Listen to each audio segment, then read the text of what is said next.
दिन चुपचाप गाय को खिला दे। यह एक छोटी सी चीज करोड़पति भी अरबपति होंगे। सभी संकट और आसान से मुक्ति, मृत्यु दंड, पितृदोष तुरंत होगा। पूरे साल आपके भरे रहेंगे। अन्य धन के भंडार यूं कहें कि आपकी 7 पूछतें तक करेंगी। रूपों पैसों पर राज बैंक बैलेंस बढ़ता चला जाएगा। आपके घर में वेतन है वह कभी खर्च नहीं होगा और बढ़ता ही जाएगा। सभी दुख, दर्द, संकट, कष्ट दूर हो जाएंगे, दूर, और सभी सुख आपके कदमों में आ जाएंगे। सभी सुख आपके कदम चूमेगी। यदि आप यह एक छोटी और खास चीज चुपचाप गाय को खिला देते हैं तो तत्काल गरीबी आपके जीवन से खत्म हो जाएगी। योग से राजा बन जाता है और 33 कोटि देवी देवताओं को धारण करने वाली गौ माता की असीम कृपा व्यक्ति पर आजीवन बसती है। व्यक्ति के घर में कभी भी अन्य धन वस्त्र की कमी नहीं होती। अन्य धन के भंडार व्यक्ति के घर में भरे रहते हैं। देवशयनी एकादशी के दिन गाय का यह उपाय करने से व्यक्ति के जीवन से तत्काल गरीबी खत्म हो जाती है। तो दोस्तों, कौन कौन से बेगौ माता से जुड़े खास और महत्वपूर्ण उपाय हैं जिन्हें यदि देवशयनी एकादशी के दिन कर लेते हैं? तो दोस्तों, गाय का उपाय बताने से पहले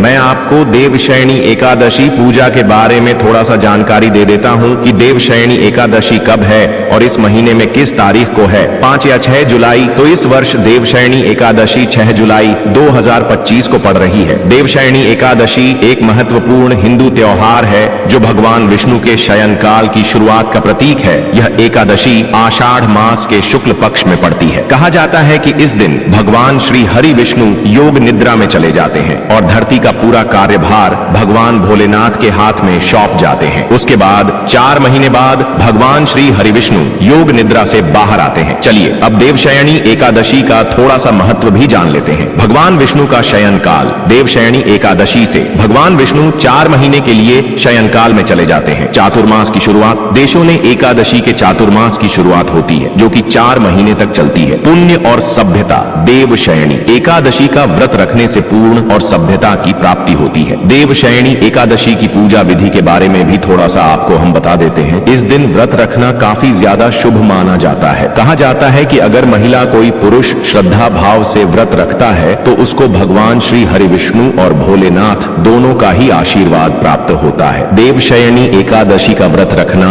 एक महत्वपूर्ण अनुष्ठान है। भगवान विष्णु की पूजा करना एक महत्वपूर्ण कार्य भी बताया गया है। इस दिन फल और फूल चढ़ाना भी काफी शुभकारी माना जाता है। दीपक जलाना। भगवान श्री हरि विष्णु की पूजा का नाम बाकी, जो कि एकादशी की तरह पूजा की जाती है। इस दिन भी उसी तरीके से पूजा पाठ किया जाता है। पूरे विधि विधान से भगवान श्री हरि विष्णु की पूजा की जाती है। देवशयनी एकादशी दिन आपको पवित्र नदी में स्नान करना है। इस दिन सभी भक्तजन श्री भगवान भोलेनाथ, माता पार्वती की पूजा करने के साथ साथ गौ माता की पूजा अवश्य ही करते हैं और गौ माता को कुछ न कुछ जरूर ही खिलाते हैं। इससे मनुष्य के जन्म अंतर की गरीबी हमेशा के लिए नष्ट हो जाते हैं।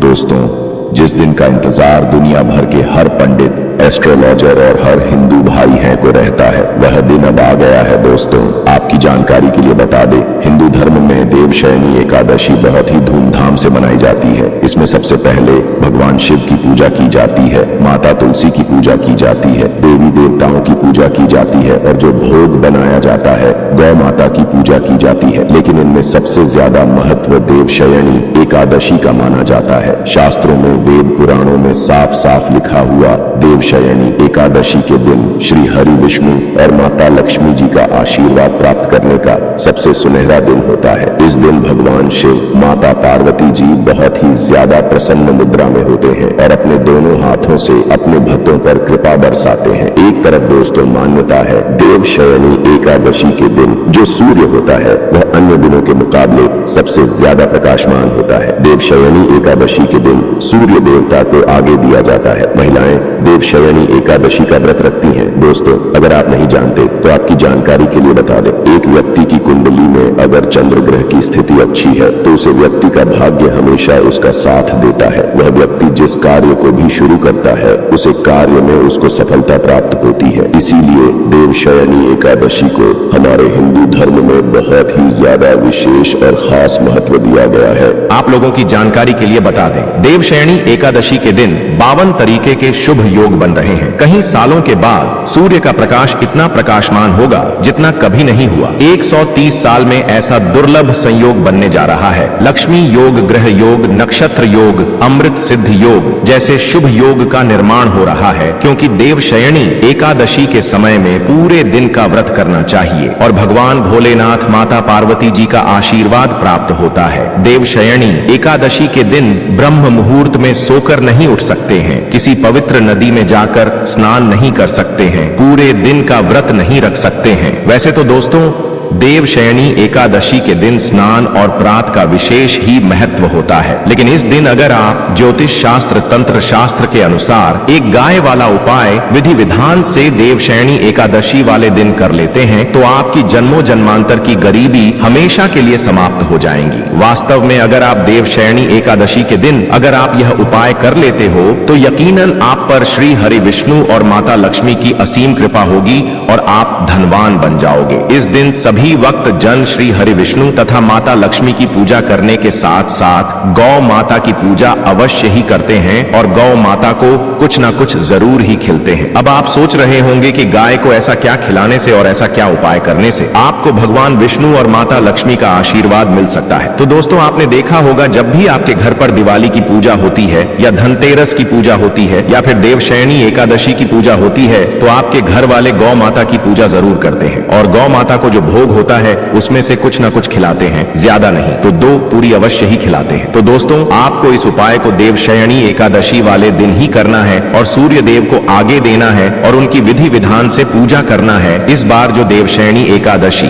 क्योंकि इस वीडियो में आपको गौ माता से जुड़े उपाय के बारे में बताने वाले हैं जिन्हें करने से आपके जीवन के जो भी दुख, दर्द, संकट है या कामयाबी होने में कोई बधाई आ रही है, सभी से छुटकारा मिलने वाला है। यूं कहें कि आपके जीवन में अपार धन सुख, कभी भी धन से संबंधित परेशानी नहीं रहेगी। यदि आपकी जिंदगी प्रबल हो जाएगी, धन प्राप्ति के योग्य बन जाएंगे और जीवन में सदैव अन्य धन के भंडार आपके घर में भर रहेंगे। अन्य धन, वस्त्र कभी कमी नहीं होगी। आपको बता दें, इस देवशयनी एकादशी की पूजा के साथ साथ हनुमान जी मंगल देवता और भगवान शनि देव की भी पूजा जरूर करनी चाहिए। आपको बता दें कि इस दिन यदि आप हनुमान जी और मंगल देवता भगवान शनि देव की पूजा करते हैं तो मंगल का ग्रह जनित दोष भी दूर हो जाता है। व्यक्ति के जीवन में धन, सुख, संपत्ति की प्राप्ति हो जाती है। समस्त मनोकामना व्यक्ति की पूर्ण हो जाती है। दोस्तों, आपको हम बता दें कि ऐसी ज्ञानवर्धक जानकारी आपको हम पैसों में भी बांट सकते थे, पर हमारे चैनल का मकसद है जनहित में जन कल्याण एवं जन सेवा करना। इसीलिए आपके लिए जो जानकारी बताते हैं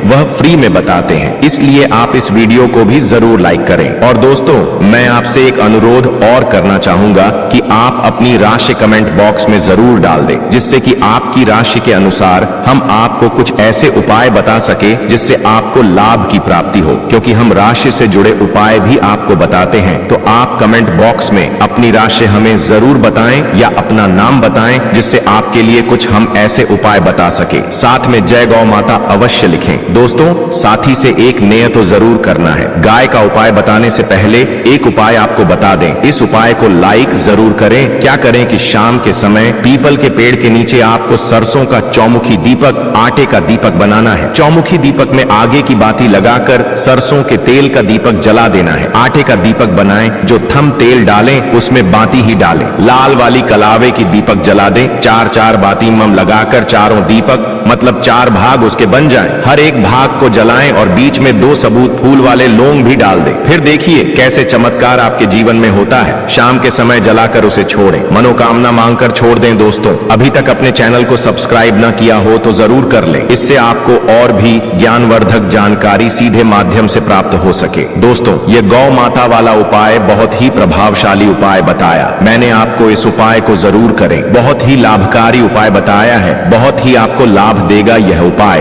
और अब बात करें गौ माता से जुड़े कौन कौन से उपाय आपको इस दिन मतलब गाय से जुड़े, जिन्हें करने से व्यक्ति को 7 पीढ़ियों तक बैंक बैलेंस की कमी नहीं होती, दुख दर्द संकट कष्ट दूर हो जाते हैं और सभी सुख व्यक्ति के कदमों में आ जाते हैं। तो दोस्तों, देवशयनी एकादशी के दिन आपको भगवान भोलेनाथ माता पार्वती की विधि विधान से पूजा करना है और उसी के साथ गौ माता की पूजा अवश्य करना है। और गौ माता को जो भोग देवशयनी एकादशी पूजा के लिए बनाया गया था, उसे भोग से 2 पूड़ी जरूर ही खिला देनी है। सूखी पूड़ी नहीं खिलाना है। पूड़ी के ऊपर आप मिठाई या कोई सब्जियां हलवा जो भी बनाया है वह आपको गौ माता को जरूर ही खिलाना है। दोस्तों, हर एक और मांगलिक काम में गौ माता या उनसे जुड़ी चीज जैसे गाय का गोबर, गोमूत्र, गाय का दूध अथवा गाय के दूध से बना घी जरूर शामिल करें। इससे आपको पुण्य भाव की प्राप्ति होगी। सनातन परंपरा के अनुसार जिस घर में गाय होती है उसे घर से जुड़े सभी वास्तु दोष स्वयं खत्म हो जाते हैं, क्योंकि पंचम या के बिना कोई भी पूजा पाठ और हवन सफल नहीं होता। दोस्तों, महीने में एक बार हो सके तो परिवार सहित एक बार गौशाला जाने का नियम जरूर बनाएं और हो सके तो गायों को हरा चारा जरूर खिलाएं, जिससे सभी वास्तु दोष शांत हो जाते हैं। दोस्तों, आपका प्रिय चैनल कभी किसी को भी गलत जानकारी नहीं देगा और इनसे जुड़े दोषों का निदान हो जाता है। गर्मियों में गौ माता को पानी पिलाएं और सर्दी में गौ माता को गुड़ जरूर खिलाएं। ध्यान रखें कि देवशयनी एकादशी वाले दिन गौ माता को गुड़ जरूर ही खिलाना है। गर्मियों में गाय को गोदना खिलाए। अनेक देवी देवताओं को अपने शरीर पर धारण करने वाली गौ माता से जुड़े कई शुभ और अशुभ संकेत भी होते हैं। मतलब गाय का दूध दोहते समय यदि गाय ठोकर मार दें और सारा दूध बिखर जाए तो अपशगुन होता है। यदि कोई यात्रा पर निकल रहा हो और गाय अपने बछड़े को दूध पिलाती सामने आ जाए तो निश्चित रूप से कि यात्रा के लिए आप निकले हैं वह यात्रा आपकी जरूर ही सफल होगी और वह जिसके लिए आप निकले हैं वह जरूर ही पूर्ण यात्रा पर जाते समय गाय की आवाज आना और रात्रि में गाय की हुंकार करना भी शुभ होता है। दोस्तों, साथ ही साथ गाय के साथ आप भूल कर भी यह काम ना करें, अन्यथा मिलता है। जी हाँ दोस्तों, गाय को राष्ट्रीय पशु बनाए जाने और इन्हें मौलिक अधिकार दिए जाने की बात हो रही है तो सवाल उठता है, गाय संस्कृति का अहम हिस्सा है, तभी गाय के साथ लोग खराब व्यवहार कैसे कर लेते हैं और जैसे ही दूध देना बंद कर देती है तो लोग इन्हें उनकी किस्मत पर छोड़ देते हैं, सड़कों पर और गलियों में भटकने के लिए। ऐसे में गोवंश जीवन को कोई डंडे मारता है तो कोई उन पर पानी डाल देता है, कई बार लग जाती है तो कभी बीमार होकर बेचारी गाय दम तोड़ देती है। ऐसे में जरूरत है इन बातों को जानने की गाय को लेकर शास्त्रों में क्या कहा गया है, आपको कैसा व्यवहार करना चाहिए। क्या दोस्तों, गाय को कभी भी मारना पीटना नहीं चाहिए। शास्त्रों में गाय को माता का दर्जा दिया गया है। गाय को मारने वाला माता को मारने पीटने वाले के समान पाप का भाग्य समझा जाता है। नरक लोक में वर्षों तक कष्ट भोगना पड़ता है। अगले जन्म पशु योनि में मिलता है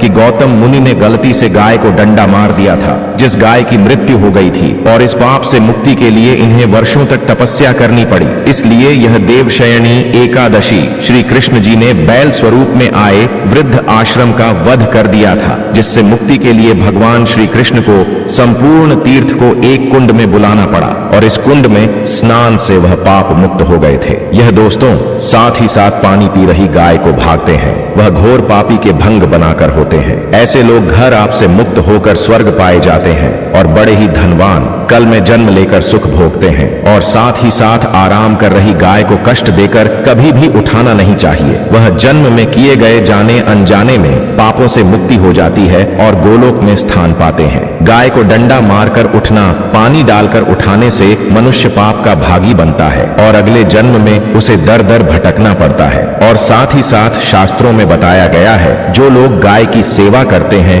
और उनका भोजन खिलाते हैं और उनकी परवरिश अच्छी तरह से कहते हैं तो वह लोगों के जीवन की सभी इच्छाएं पूर्ति होती हैं। गाय के बछड़े से बचा हुआ दूध ही मनुष्य को लेना चाहिए, परंतु कुछ लोग एक बार गाय को धो लेने बाद फिर से बछड़े के लिए बचा हुआ दूध भी धो लेते हैं। ऐसा करना घोर पाप कहा जाता है।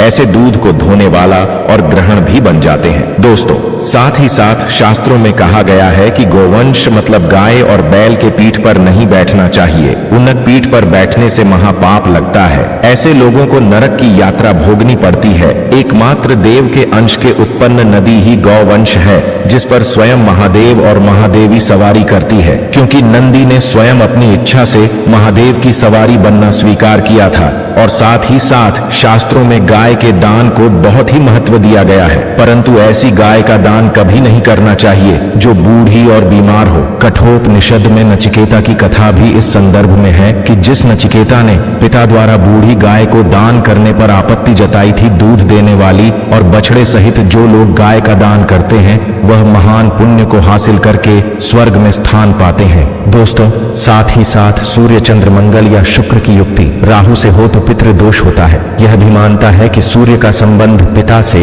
एवं मंगल का संबंध रक्त से होने के सूर्य, यदि शनि, राहु या केतु या दृष्टि हो तथा मंगल की युति राहु या केतु से हो तो पितृदोष होता है। इस दोस्त से जीवन संघर्ष में बन जाता है। यदि पितृदोष हो तो गाय को प्रतिदिन या किसी भी एक देवशयनी एकादशी के दिन रोटी, गुड़, चारा आदि खिलाने से पितृदोष दोस्तों हर एक और मांगलिक काम में गौ माता या उनसे जुड़ी चीज जैसे गाय का गोबर, गोमूत्र, गाय का दूध अथवा गाय के दूध से बना घी जरूर शामिल करें। इससे आपको पुण्य भाव की प्राप्ति होगी। सनातन परंपरा के अनुसार जिस घर में गाय होती है उसे घर से जुड़े सभी वास्तु दोष स्वयं खत्म हो जाते हैं। गाय के ऊपर जो कुबड़ होती है वह बृहस्पति गुरु है। अतः जन्म पत्री में यदि बृहस्पति अपनी नीच राशि मकर में हो या अशुभ शिवलिंग में जा रहे हो और सामने से गौ माता आई हुई दिखाई दे तो गौ माता को अपनी दाहिनी ओर से जाने देना चाहिए। आपकी यात्रा जरूर ही सफल होगी।